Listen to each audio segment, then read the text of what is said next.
Obunyiikivu bw'okukkiriza. Essomo lyaffe olwaleero liva mu bbaluwa ya Yakobo essuula ey'okubiri kuva akanyiriri k'14 paka 26.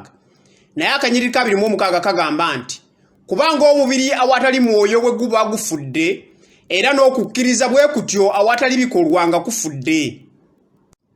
Ekitabo kya Yakobo kikulu nnyo eri obulamu bw'omukristaayo bwe twogera ku bikolwa.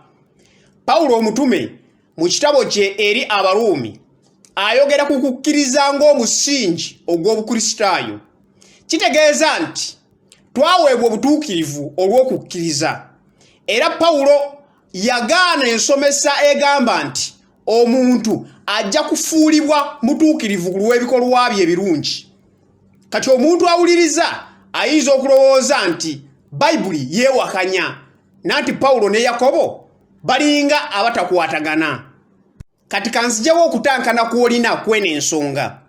Bwe tusoma mu bbaluwa ya Pawulo omutume eri Abaruumi essuula ey'okusatu akanyiriri ka 28 kagamba nti omuntu aweebwa obutuukirivu lwa kukkiriza awatali bikolwa bya mu mateeka. Olina okumanya nti wano Pawulo ayogera ku bantu abassa okukkiriza kwabwe mu bikolwa eby'amateeka. Abantu b'ettuluba lino baali balowooza nti ebikolwa bibafuula abatukuvu mu maaso ga Katonda.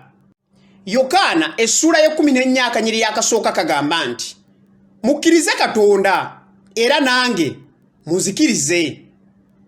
Ky'olina okumanya nti okukkiriza gwe musingi gw'obulamu bw'omukristaayo. Bayibuli egamba nti awatali kukkiriza tekiyinzika kusiimibwa. Wabula Yakobo ayogera ku bantu abakkiriza naye ne batuula butuuzi nga tebalina kye bakola okuba ekitangaala eri abo abali mu kizikiza n'abo abali mu bwetaavu. Amazima gali nti bw'oba ng'olina okukkiriza ebikolwa bijja byokka.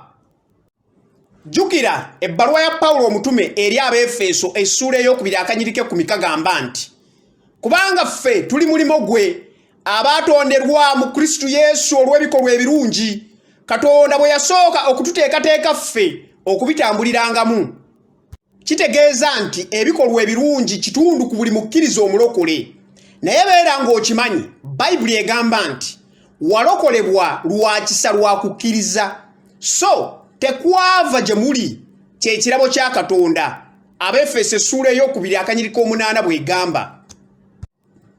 Mu kitabo kino ekya Yakobo mulimu obubaka obutugamba okwegendereza mu bikolwa obanga bikakasa okukkiriza kwaffe mu Yesu Kristo. Ekisooka okunoonya obuganzi.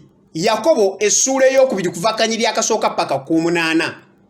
Kino kitegeeza okulaga okuganja eri abantu abamu mu kkanisa lwakuba bagagga, nga mubawa ebitiibwa era nga mubatuuza ku mwanjo ne mu ntebe ez'enjawulo ezitali nga ziri ez'abanaku mu kkanisa. Naye okukkiriza okw'amazima omwavu n'omugagga bonna balina okuyisibwa mu mbeera y'emu. Ekyokubiri, ekisa. Yakobo essuula ey'okubiri kuva akanyiriri k'14 paka k'17. Omuntu yenna eyeeyita omukkiriza mu Yesu Kristo ayina okuba n'omutima oguyamba eri abo abooluganda abali mu bwetaavu. Mu bifo bwe tubeera mulimu bamulekwa, bannamwandu, abakadde n'abalwadde. N'olwekyo omukristaayo alina obuvunaanyizibwa okubalabirira. Ekyokusatu, okukuuma olulimi. Yakobo essuula ey'okusatu kuva akanyiriri akasooka paka k'18. Omuntu atakuuma lulimi lwe okukkiriza kwe kuba tekugasa, kubanga Bayibuli egamba nti naye olulimi sewali muntu ayinza kulufuga. Bubi obutayinzika, lujjudde obusagwa obutta.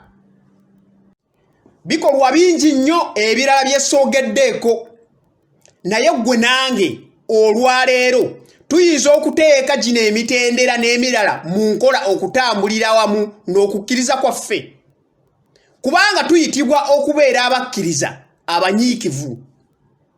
Amiina.